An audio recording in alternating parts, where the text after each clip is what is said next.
नमस्कार साथियों, आज की हमारी क्लास 12 जून की डेली करंट अफेयर्स की क्लास है, जिसके अंतर्गत हम बात करेंगे कुछ महत्वपूर्ण प्रश्न। तो चलिए गाइस, आज का हमारा आपसे पूछा गया प्रश्न है, भारत के पहले गैर कांग्रेसी प्रधानमंत्री कौन थे।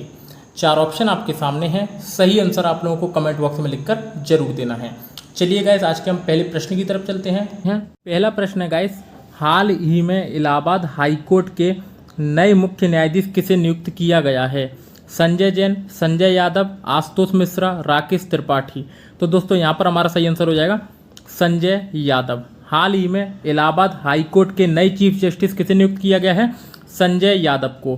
पहले ये मध्य प्रदेश हाईकोर्ट के न्यायाधीश थे, बाद में इन्हें इलाहाबाद हाईकोर्ट के कार्यकारी मुख्य न्यायाधीश के पद पर नियुक्त किया गया था, लेकिन हाल ही में इन्हें मुख्य न्यायाधीश बना दिया गया है। इनकी नियुक्ति किसने की है, तो उच्च न्यायालय के न्यायाधीशों की नियुक्ति राष्ट्रपति करता है।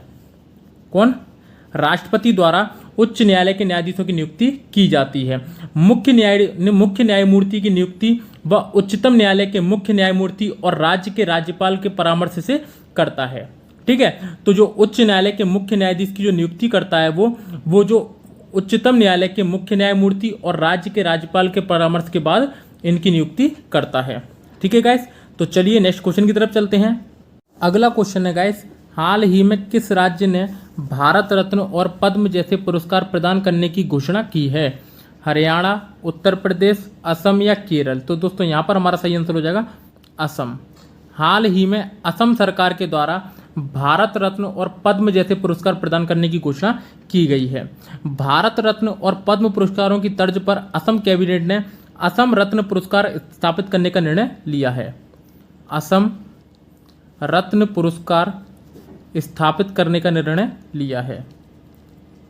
ठीक है दोस्तों, अब यदि अपन बात करते हैं कि असम रत्न पुरस्कार में कौन कौन से पुरस्कार होंगे, तो चलिए थोड़ा सा डिटेल जान लेते हैं इसकी। पहला रहेगा असम रत्न पुरस्कार, जो सबसे बड़ा रहेगा, असम रत्न पुरस्कार, जिसमें 5 लाख रुपए दिए जाएंगे। 5 लाख रुपए दिए जाएंगे। उसके बाद आएगा असम विभूषण पुरस्कार। असम विभूषण पुरस्कार, जिसमें 3 लाख रुपए दिए जाएंगे। 3 लाख रुपए दिए जाएंगे। इसके बाद आएगा असम भूषण पुरस्कार, जिसमें 2 लाख रुपए दिए जाएंगे। और इसके बाद आता है असम श्री पुरस्कार, जिसमें 1 लाख रुपए प्रदान किया जाएगा। तो दोस्तों, भारत रत्न, पद्म विभूषण, पद्म भूषण, पद्मश्री की तर्ज पर ही असम सरकार के द्वारा इन पुरस्कारों की शुरुआत की गई है, जिसमें असम रत्न पुरस्कार पाने वाले को 5 लाख रुपए, असम विभूषण पाने वाले को 3 लाख रुपए, असम भूषण पाने वाले को 2 लाख रुपए और असम श्री पाने वाले को 1 लाख रुपए दिए जाएंगे। ठीक है दोस्तों, इसके अलावा भी अन्य लाभ उपलब्ध कराए जाएंगे। तो ये दोस्तों जो योजना शुरू की गई है वो किसके द्वारा शुरू की गई है, असम सरकार के द्वारा। ठीक है दोस्तों, चलिए नेक्स्ट क्वेश्चन की तरफ चलते हैं। अगला क्वेश्चन है गाइस, हाल ही में फेसबुक ने किसे भारत में शिकायत अधिकारी नियुक्त किया है। स्फूर्ति प्रिया, एंड्रिया मेजा, तनु भदौरिया, परेश बी लाल। तो दोस्तों यहाँ पर हमारा सही आंसर हो जाएगा स्फूर्ति प्रिया। हाल ही में फेसबुक ने भारत में जो अपना शिकायत अधिकारी नियुक्त किया है वो स्फूर्ति प्रिया को किया है। ये क्यों किया है, तो ये भारत सरकार द्वारा लागू किए गए नए आईटी नियमों के तहत किया गया है।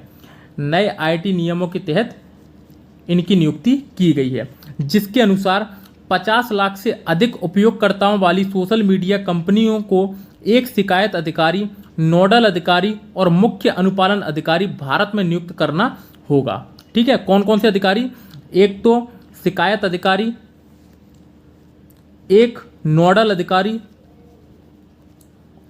और एक मुख्य अनुपालन अधिकारी। मुख्य अनुपालन अधिकारी, इनका काम क्या होगा, तो 24 घंटे के भीतर इन्हें शिकायत स्वीकार करनी होगी तथा 15 दिनों के भीतर इन्हें उस शिकायत का निवारण करना होगा। तो हाल ही में फेसबुक ने भारत में शिकायत अधिकारी किसे नियुक्त किया है, स्फूर्ति प्रिया को। ठीक है दोस्तों, चलिए नेक्स्ट क्वेश्चन की तरफ चलते हैं। अगला क्वेश्चन है गाइस, हाल ही में केंद्रीय मंत्रिमंडल ने वर्ष 2021-22 के लिए खरीफ फसलों के न्यूनतम समर्थन मूल्य में वृद्धि को मंजूरी दी है, इसके संदर्भ में कौन सा युग्म असत्य है? धान 1940 रुपये, तिल 7307 रुपये, मूंगफली 5550 रुपये, बाजरा 2150 रुपये। तो दोस्तों यहाँ पर हमारा सही आंसर हो जाएगा बाजरा 2150 रुपये। इसमें ये असत्य है क्योंकि इसका सही आंसर हो जाएगा 2250 रुपये। अब दोस्तों पहले अपन जानते हैं कि न्यूनतम समर्थन मूल्य क्या है, तो चलिए अपन न्यूनतम समर्थन मूल्य के पास चलते हैं। देखिए दोस्तों, एमएसपी होता क्या है? तो एमएसपी होता है किसी भी फसल का वह न्यूनतम मूल्य जिसे सरकार द्वारा किसानों के परिश्रम के तौर पर स्वीकार किया जाता है कि इतनी तो इन्हें फसल का दाम मिलना ही चाहिए। ठीक है दोस्तों, तो सबसे न्यूनतम जो मूल्य होता है, सबसे जो न्यूनतम मूल्य होता है कि मतलब इससे कम में तो उनकी फसल बिच ही नहीं सकती, इससे ज़्यादा में भले ही बिच जाए लेकिन इससे कम में तो नहीं बिचेगी, तो ये होता है न्यूनतम समर्थन मूल्य, न्यूनतम समर्थन मूल्य।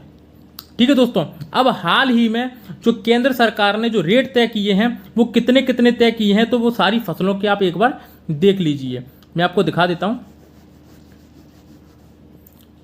देखिए गाइस, जो धान पर पहले 1868 रुपये थे जो बढ़ाकर 1940 रुपये कर दिए। उसके बाद तिल पर 6855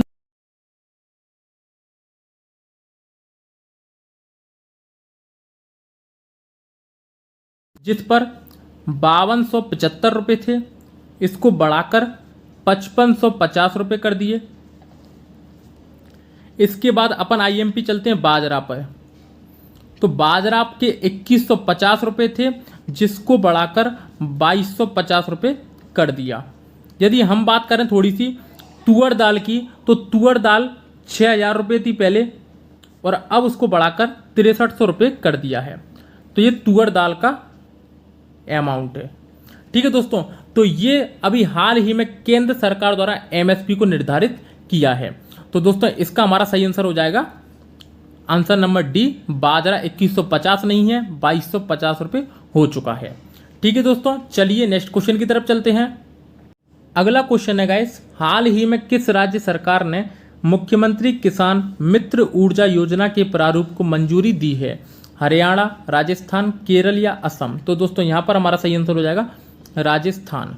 हाल ही में राजस्थान राज्य सरकार ने मुख्यमंत्री किसान मित्र ऊर्जा योजना को प्रारंभ किया है। यदि दोस्तों हम इस योजना के बारे में बात करें तो इसका अर्थ होता है कृषि उपभोक्ताओं को बिजली के बिल पर प्रति माह 1000 रुपये और प्रति साल 12,000 रुपये तक का अनुदान दिया जाएगा। क्या? प्रति माह 1000 रुपये तक का और प्रति साल 12,000 रुपये तक का अनुदान प्रदान किया जाएगा। तो इस योजना के तहत ये बात की गई है। यदि दोस्तों हम राजस्थान राज्य के बारे में बात करें तो इसकी राजधानी जयपुर। यदि हम यहाँ के मुख्यमंत्री के बारे में बात करें तो ये अशोक गहलोत और यहाँ के राज्यपाल हैं कलराज मिश्र यहाँ के राज्यपाल हैं। ठीक है दोस्तों, चलिए नेक्स्ट क्वेश्चन की तरफ चलते हैं। अगला क्वेश्चन है गाइस, द बेंच पुस्तक लॉन्च हुई है, यह पुस्तक किसने लिखी है? अभिजीता गुप्ता, अरुण कुमार, वी मुरलीधर, मेगन मार्कल? तो दोस्तों यहाँ पर हमारा सही आंसर हो जाएगा मेगन मार्कल। हाल ही में मेगन मार्कल की एक महत्वपूर्ण पुस्तक है द बेंच, जो हाल ही में लॉन्च हुई है। तो दोस्तों इसके राइटर कौन है? मेगन मार्कल। तो दोस्तों ये आपको मेगन मार्कल दिख रही होंगी। तो दोस्तों इस क्वेश्चन को आप ध्यान रखना, वेरी आईएमपी क्वेश्चन है। चलिए दोस्तों नेक्स्ट क्वेश्चन की तरफ चलते हैं। अगला क्वेश्चन है दोस्तों, बंधन बैंक के फिर से एमडी और सीईओ कौन बने हैं? चंद्रशेखर घोष, विजय कुमार, अरुण यादव, राकेश कुमार? तो दोस्तों यहाँ पर हमारा सही आंसर हो जाएगा चंद्रशेखर घोष। हाल ही में आरबीआई द्वारा चंद्रशेखर घोष को बंधन बैंक के फिर से एमडी और सीईओ नियुक्त किए गए हैं। यदि हम बंधन बैंक के बारे में बात करें तो इसकी स्थापना 23 अगस्त 2015 को की गई थी। इसका मुख्यालय कोलकाता में इसका क्या है? मुख्यालय है। और इसके एमडी और सीईओ कौन है? चंद्रशेखर घोष। ठीक है दोस्तों, चलिए नेक्स्ट क्वेश्चन की तरफ चलते हैं अपन। अगला क्वेश्चन है गाइस, विश्व बैंक ने वित्त वर्ष 2021-22 में भारत सरकार की जीडीपी वृद्धि दर कितने प्रतिशत रहने का अनुमान लगाया है? 7.5%, 9.2%, 8.3%, 9.9%। तो दोस्तों यहाँ पर हमारा सही आंसर हो जाएगा 8.3%। तो दोस्तों हाल ही में विश्व बैंक ने वित्त वर्ष 2021-22 में भारत सरकार की जीडीपी वृद्धि दर 8.3% रहने का अनुमान लगाया है। जीडीपी का अर्थ क्या होता है? ग्रॉस डोमेस्टिक प्रोडक्ट, सकल घरेलू उत्पाद। इसका अर्थ होता है कि किसी भी देश के चालू वित्त वर्ष में उस देश के अंदर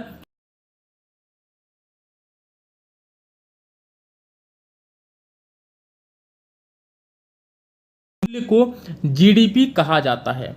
ठीक है, किसी भी देश के अंदर उत्पादित कुल वस्तुओं और सेवाओं के टोटल मूल्य को जीडीपी कहा जाता है। ठीक है दोस्तों, तो ये होता है जीडीपी। तो विश्व बैंक ने इसे कितना अनुमान लगाया है? 8.3% लगाया है। यदि दोस्तों हम वर्ल्ड बैंक के बारे में बात करें तो वर्ल्ड बैंक की स्थापना कब हुई थी? 1944 में। इसका मुख्यालय वॉशिंगटन डीसी और इसके अध्यक्ष हैं डेविड मालपस। ठीक है दोस्तों, तो ये सारी बातों को आप ध्यान रखना। चलिए दोस्तों नेक्स्ट क्वेश्चन की तरफ चलते हैं। अगला क्वेश्चन है गाइस, हाल ही में दिग्गज खिलाड़ी डीको सिंह का निधन हो गया है। यह किस खेल से संबंधित थे? मुक्केबाज, हॉकी, क्रिकेट या टेनिस? तो दोस्तों इसका सही आंसर हो जाएगा मुक्केबाज। ये मुक्केबाज से संबंधित थे। ये कहाँ के रहने वाले थे? तो ये मणिपुर के रहने वाले थे। मणिपुर के ये रहने वाले थे। 1998 में इन्हें अर्जुन पुरस्कार से सम्मानित किया गया था तथा 2013 में इन्हें पद्मश्री से सम्मानित किया गया था। तो ठीक है, 1998 में इन्हें अर्जुन पुरस्कार से सम्मानित किया गया था और 2013 में इन्हें पद्मश्री से सम्मानित किया गया था। तो हाल ही में जो डीको सिंह का निधन हुआ है वो मुक्केबाज खेल से संबंधित हैं। ठीक है दोस्तों, चलिए नेक्स्ट क्वेश्चन की तरफ चलते हैं। अगला क्वेश्चन है गाइस, हाल ही में देहिंग पटगई किस राज्य का 7वां राष्ट्रीय उद्यान बना है? हरियाणा, असम, केरल या झारखंड? तो दोस्तों इसका सही आंसर हो जाएगा असम राज्य का। हाल ही में असम राज्य का 7वां राष्ट्रीय उद्यान देहिंग पटगई को बनाया गया है। ये एक सप्ताह के भीतर 2 राष्ट्रीय उद्यान बनाए गए हैं। कितने? 2 राष्ट्रीय उद्यान बनाए गए। यदि हम इसके क्षेत्रफल के बारे में बात करें तो 111.19 वर्ग किलोमीटर क्षेत्र में ये फैला हुआ है। तो दोस्तों ये सारी बातें आपको इसमें याद रखनी। चलिए दोस्तों अपन बात कर लेते हैं असम के 7 राष्ट्रीय उद्यान के बारे में। पहला है दोस्तों काजीरंगा राष्ट्रीय उद्यान, दूसरा है मानस राष्ट्रीय उद्यान, तीसरा है नामेरी राष्ट्रीय उद्यान, चौथा है ओरंग राष्ट्रीय उद्यान, पांचवा है डिब्रू सखोबा राष्ट्रीय उद्यान, छठवां जो हाल ही में बनाया गया था रायमोना राष्ट्रीय उद्यान। ठीक है, और 7वां राष्ट्रीय उद्यान है अपना देहिंग पटकई राष्ट्रीय उद्यान। ठीक है दोस्तों, तो ये सारी बातें आपको इसमें याद रखनी है। चलिए दोस्तों नेक्स्ट क्वेश्चन की तरफ चलते हैं। तो दोस्तों कल के हम अपने करंट के क्वेश्चनों का रिवीजन कर लेते हैं। तो चलिए दोस्तों, FIH हॉकी 5S विश्व कप 2024 की मेजबानी कौन सा देश करेगा? तो ओमान करेगा। एस इनबासेकर को किस देश में भारतीय उच्चायुक्त नियुक्त किया गया है? पापुआ न्यू गिनी में। सुरक्षित हम सुरक्षित तुम अभियान किसने लॉन्च किया है? तो A और B दोनों पिरामल फाउंडेशन प्लस नीति आयोग द्वारा। RBL बैंक के फिर से MD और CEO कौन बने हैं? Vishwavir Ahuja. The times 50 most desirable women 2020 की सूची में कौन सी भारतीय अभिनेत्री शीर्ष पर रही है? रिया चक्रवर्ती। हाल ही में अंतर्राष्ट्रीय श्रम संगठन के अनुसार 2022 में वैश्विक बेरोजगारी दर कितने प्रतिशत रहेगी? 5.7%। हाल ही में नीति आयोग ने पिरामल फाउंडेशन के साथ मिलकर सुरक्षित हम सुरक्षित तुम अभियान की शुरुआत कितने जिलों में की है? 112 जिलों में। हाल ही में इकोनॉमिस्ट इंटेलिजेंस यूनिट के ग्लोबल लिवेबिलिटी इंडेक्स 2021 में कौन सा शहर शीर्ष पर रहा है? ऑकलैंड जो कि न्यूजीलैंड में है। दूसरे नंबर पर इसमें ओसाका आया था। ठीक है, तीसरे नंबर पर एडिलेड आया था। विश्व प्रत्यायन दिवस कब मनाया जाता है? 9 जून को मनाया जाता है। हाल ही में स्वास्थ्य एवं परिवार कल्याण मंत्रालय द्वारा जारी एनीमिया मुक्त भारत सूचकांक 2020-21 में कौन सा राज्य शीर्ष स्थान पर रहा है? तो मध्य प्रदेश इसमें शीर्ष स्थान पर रहा है। तो चलिए दोस्तों, कल का हमारा आपसे पूछा गया प्रश्न था, पीवी सिंधु किस खेल से संबंधित हैं? हॉकी, बैडमिंटन, फुटबॉल या क्रिकेट? तो दोस्तों यहाँ पर हमारा सही आंसर हो जाएगा